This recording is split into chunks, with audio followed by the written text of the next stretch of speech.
What does it mean to be the church?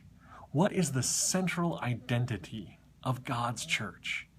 That's the question that I'd like to ask during the Ignite presentation at the next church conference in February 2016 in Atlanta. My name is Greg Allen-Pickett, and I currently serve as the General Manager of Presbyterian World Mission. But starting next week, I'm moving down to Atlanta, where I'll be working as the Director of Global Mission for First Presbyterian Church of Atlanta.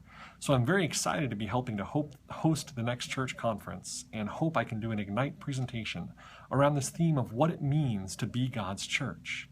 Now, my answer to that question probably won't surprise you. I think the answer to that question is what it means to be God's church is to be engaging in God's mission. Emil Brunner said, "A fire burns as a church does mission." That is to say, a fire burns, that's just what it does. If it doesn't burn, it's just a pile of sticks. In the same way, a church does mission. That's what it is.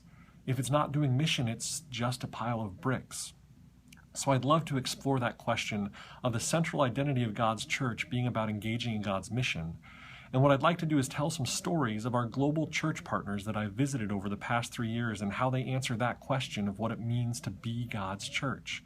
The church in Zambia, for example, being God's church by engaging in mission in a context of deep poverty and drought. And the church in Syria, being God's church by loving its community in the midst of a civil war and Islamic fundamentalism. And then I'd love to bring it home and talk about what it means for us, what the next church should look like, and how we should engage more deeply in God's mission on a local, national, and global level. Thanks.